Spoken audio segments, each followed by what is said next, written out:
دونوں کیس جو ہیں مختلف ججوں کے سامنے آ گئے. اب ایک بہت بڑی پیش رفت ہوئی ہے جو آپ سے میں شیئر کرنا چاہ رہا تھا، اور آج میں چاہ رہا تھا کہ آج میں ایکسکلوسیولی اسی چیز کے اوپر آپ سے بات کروں.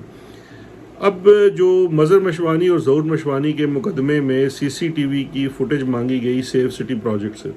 سیف سٹی پروجیکٹ نے یہ کل جو فوٹیج ہے یہ فراہم کر دی ہے عدالت کو. یہ ایک بہت بڑا بریک تھرو ہے. ہمارے زمانے میں تو یقین کریں کہ جب میرا پچھلے سال یہ اٹھایا گیا تھا اس وقت خوف اور ڈر اتنا تھا کہ اسلام آباد پولیس خود ملوث تھی، انہوں نے سیف سٹی پروجیکٹ کی ویڈیو نہیں دی. اس کے ساتھ میں آپ کو ایک اور بھی بریکنگ نیوز بتاؤں گا کہ اس وقت ان کے پاس کون سے آلہ ہیں جو یہ استعمال کرتے ہیں جب بھی کوئی کریک ڈاؤن ہوتا ہے یا چھاپا مارا جاتا ہے، جس سے گھر کی سی سی ٹی وی فوٹیج جو ہے یا سی سی ٹی وی جو لگا ہوا ہے وہ کام کرنا چھوڑ دیتا ہے. تو خیر، سب سے پہلے آپ سے شیئر کرتے ہیں کہ سیف سٹی کیمرہ کے مطابق جو انہوں نے لاہور ہائی کورٹ میں جمع کروائی ہے اس کی فوٹیج، اور فوٹیج دیکھی گئی ہے، اور اس فوٹیج کے مطابق سی ٹی ڈی فورس اور ایلیٹ فورس کی جو گاڑیاں ہیں ان کے ساتھ چند یہ 2 گاڑیاں تھیں سی ٹی ڈی کی اور ایلیٹ فورس کی، ان کے ساتھ کچھ سادہ یعنی کہ نان ڈسکرپٹیو پولیس کی گاڑیاں نہیں ہیں، سول گاڑیاں ہیں، وہ بھی ان کے ساتھ ہیں، لیکن ایلیٹ پولیس اور سی ٹی ڈی ساتھ ہے. یہ 2:02 پر 6 جون کو سیف سٹی کے کیمرہ میں اظہر مشوانی کے ٹاؤن شپ میں شاید ان کا گھر ہے اس طرف جاتی ہوئی نظر آئی ہیں، اور پھر یہ چلی جاتی ہیں اس گلی میں جہاں پہ اظہر مشوانی صاحب کے بھائیوں کا گھر ہے، اور وہاں سے وہ تقریباً 1 گھنٹے بعد واپس روانہ ہوتی ہیں. یہ والی فوٹیج ہمارے پاس موجود نہیں ہے، لیکن یہ مبینہ طور پر سیف سٹی کے کیمروں پہ محفوظ ہے جو لاہور ہائی کورٹ میں دکھائی جا چکی ہے. یہ بہت امپورٹنٹ نیوز ہے اور پیس آف ایویڈنس ہے اس چیز میں یہ تعین کرنے کے لیے کہ ظہور مشوانی اور مظہر مشوانی کو کس نے اٹھایا ہے. اچھا، اس کے بعد ہمارے پاس ایک بڑی امپورٹنٹ اور ایکسکلوسیو فوٹیج آئی ہے اظہر مشوانی صاحب کے گھر کی. اچھا، میں نے آپ کو تھوڑی دیر پہلے کہا کہ میں آپ کو ایک بریکنگ نیوز بتاتا ہوں. تو بریکنگ نیوز یہ ہے کہ یوزلی ان کے پاس ایک سگنل بلاکر ہے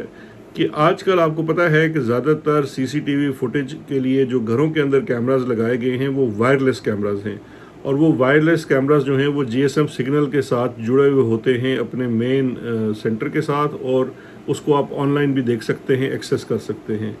اب اس وقت جو ہماری انٹیلیجنس ایجنسیاں ہیں جب یہ کسی کو اٹھانے آتی ہیں تو وہ جو ان کے ساتھ ایک آدمی ہے جس نے ایک بلاکر اپنے ساتھ اٹھایا ہوتا ہے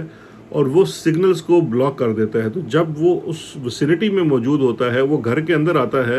تو وہ بلاکر جو ہے وہ آپ کی فوٹیج کو بلاک کر دیتا ہے. تو لہٰذا وہ بلا کسی جسے کہتے ہیں نا تردد کے گھر کے اندر آتے ہیں، وہاں توڑ پھوڑ کرتے ہیں، جس کو پکڑنا ہے پکڑتے ہیں وغیرہ وغیرہ. اس کے اندر ان کو کوئی خوف نہیں ہوتا کہ ان کی سی سی ٹی وی فوٹیج بنائی جا سکتی ہے. لیکن اس طرح کے سرکمسٹانسز میں اکثر جو ایویڈنس سرکمسٹانشل بھی اکٹھا کیا جاتا ہے جس سے یہ ثابت ہوتا ہے کہ کیا ہو رہا ہے. ابھی ہم آپ کو جو ایکسکلوسیو ویڈیو دکھا رہے ہیں یہ آپ دیکھ سکتے ہیں، یہ اس سی سی ٹی وی کیمرے کی ہے جو گھر کے اندر سے پہلے جس کو بلاک کر دیا تھا. لیکن جیسے ہی وہ بلاک والا شخص دور ہو جاتا ہے تو آپ اس فوٹیج میں دیکھ سکتے ہیں، یہ فوٹیج ہم آپ کو دکھاتے ہیں کہ باوردی لوگ یہ اظہر مشوانی کے گھر کے اس باہر کے گیٹ کی جانے کی ویڈیو ہے جس میں آپ دیکھ سکتے ہیں ویڈیو میں کہ یہ لوگ گھر سے باہر جا رہے ہیں، اور آپ کلیئرلی دیکھ سکتے ہیں اس کے اندر ایلیٹ فورس آپ کو نظر آتی ہے، سی ٹی ڈی والے نظر آتے ہیں جو گھر سے باہر جا رہے ہیں. اس کے اوپر فوٹیج کے اوپر ٹائم ضرور نوٹ کیجئے گا، یہ 3:01 یا 2 منٹ کا تھا. یہی وہ ٹائم ہے جو سیف سٹی کیمرہ کے اوپر، جو کہ کیمرہ اس کیمرے سے الگ ہے لیکن سیف سٹی کے کیمراز کے اوپر واضح طور پر دیکھا جا سکتا ہے کہ یہی وہ وقت ہے جب وہ جو مین سٹریٹ کا جو کیمرہ ہے سیف سٹی کا وہ دکھاتا ہے کہ وہی سی ٹی ڈی اور ایلیٹ پولیس کی اور سادہ گاڑیاں جو ہیں وہ اس گلی سے واپس روانہ ہو رہی ہیں. اور جو رپورٹ سبمٹ کرائی گئی ہے سی ٹی ڈی کی وہ یہی ہے کہ جی ظہور اور مظہر مشوانی کے گھر 1 گھنٹہ قبل 2:02 پہ یہ گاڑیاں گئی، اور اس کے بعد 1 گھنٹہ بعد 3:01 یا 2 منٹ کے اوپر یہ گاڑیاں وہاں سے روانہ ہونا شروع ہو گئی. اور جو یہ 3:02 کی فوٹیج آپ دیکھ سکتے ہیں یہ اس کا جو لاسٹ کنٹینجنٹ تھا. اس وقت وہ جو بلاکر والا بندہ تھا وہ بھی جا چکا تھا، یہ آخری کنٹینجنٹ تھا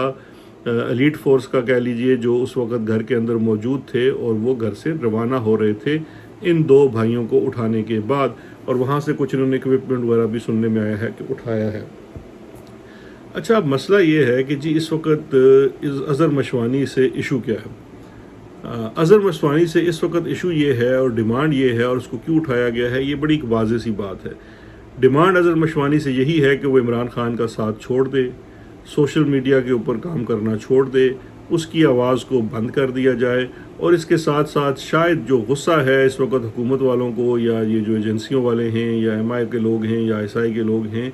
غصہ ان کو یہ ہے کہ جو اصل میں یہ ہے بیک ڈراپ میں، جو عمران خان صاحب کے اکاؤنٹ سے ویڈیو اپلوڈ ہوئی تھی سکوت ڈھاکہ کے بعد، اس کے اوپر یہ سمجھا جا رہا ہے کہ شاید یہ اس میں دیکھیے کہ اس میں آپ جو رؤوف حسن صاحب کے اوپر حملہ ہوا، اس کے بعد جو باقی لوگوں کو اٹھایا گیا، سوشل میڈیا میں اظہر مشوانی ایک بڑا نام تھا پاکستان تحریک انصاف کے اندر، اس کے بھائیوں کو بھی اٹھا کے بلیک میل کیا جا رہا ہے، ان کو ڈرایا دھمکایا جا رہا ہے، اور کوشش کی جا رہی ہے کہ وہ کسی طریقے سے اس کا ساتھ چھوڑ دیں۔ یہ بہت ہی گھٹیا، غلیظ اور گری ہوئی حرکت ہے جو کی جا سکتی ہے، اور ایک بہت بڑا امتحان بھی ہوتا ہے۔ امتحان کس کا ہے؟ امتحان اظہر کا ہے۔ اظہر جو اس وقت بیرون ملک ہے، برطانیہ کے اندر موجود ہے، میرا اس سے رابطہ رہتا ہے، اس کے لیے بہت امتحان ہے، کیونکہ وہ ایک طرف اصول ہے، سچ ہے، ملک کا مستقبل ہے، اس کے ساتھ کھڑا ہے،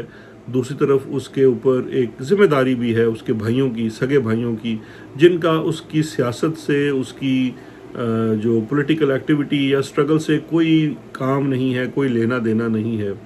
محض ان کے بھائی ہونے کی وجہ سے، اور اس کو بلیک میل کرنے کے لیے ان کو اٹھا لیا گیا ہے۔ اور یہ ایک انتہائی انفارچونیٹ چیز ہے۔ یہ وہی چیز ہے جس کو ابھی ایک دو دن قبل امریکہ میں جو ریزولوشن ہے ہاؤس کمیٹی کی، یہ فورن کمیٹی کی بھی، فورن ریلیشن کمیٹی کی ریزولوشن تھی، اس کے اندر اس چیز کو بھی ہائی لائٹ کیا گیا ہے، human rights violations, forced ابڈکشنز، and this is all part of that. یہ ایک انتہائی، میں سمجھتا ہوں، اور یہ آپ یہ اندازہ کریں کہ یہ اس رجیم کی گرتے پن کی ایک واضح مثال ہے۔ ایک طرف تو پاکستان میں ایک ٹگ آف وار شروع ہو چکی ہے ایجنسیوں کے بیچ، ایم آئی اور ایس آئی کے بیچ، ایک دوسرے کے اوپر حملے بھی کیے جا رہے ہیں، ایک دوسرے کے ایسٹس کو بھی چھیڑا جا رہا ہے، اور کافی گند جاری ہے۔ عاصم منیر صاحب جو ہیں وہ ندیم انجم کے اوپر اعتبار نہیں کرتے، ندیم انجم جو ہے وہ عاصم منیر کے اوپر اعتبار نہیں کرتا، لیکن اس تمام چیزوں کے بیچ میں اظہر مشوانی اور شہباز گل جیسے جو لوگ مڈل کلاس کے لوگ ہیں، ان کے فیملی ممبرز کو ٹارگٹ کیا جا رہا ہے، نشانہ بنایا جا رہا ہے۔ میری آپ سب لوگوں سے درخواست یہی ہوگی کہ اس کے لیے آواز ضرور اٹھائیں، اور آواز اٹھاتے رہیں۔ اللہ کرے اظہر مشوانی کے اور شہباز گل کے بھائی گھر آ سکیں، لیکن ہمیں ایکسکلوسیولی ان کے لیے روز حق میں کہیں جہاں جہاں ہم موجود ہیں، چاہے پاکستان کے اندر ہیں یا پاکستان سے باہر ہیں، ان لوگوں کی رہائی کے لیے آواز اٹھانی چاہیے۔ اور جو لوگ پاکستان میں ہیں ان کو اظہر مشوانی کی جو فیملی پاکستان میں ہے، اسپیشلی جو یہ دو پروفیسر صاحبان ہیں، مظہر اور ظہور مشوانی، ان کی فیملی کے ساتھ بھی اظہار یکجہتی ضرور کرنا چاہیے، کیونکہ یہ بڑا مشکل وقت ہوتا ہے۔ یہ وہ وقت ہوتا ہے جب آپ کے اپنے بڑے سگے بھی رشتہ ساتھ چھوڑ جاتے ہیں، ان کی کمپلشنز اور مجبوریاں ہوتی ہیں، تو جو بھی لوگ ان کے ساتھ مل سکیں، ہمدردی کا اظہار کر سکیں اور یکجہتی کا اظہار کر سکیں، وہ ضرور کریں۔ باقی آج بہت اور خبریں ہونی ہیں، اس پہ الگ سے بات کریں گے۔ اپنا خیال رکھیے گا۔ شکریہ، خدا حافظ۔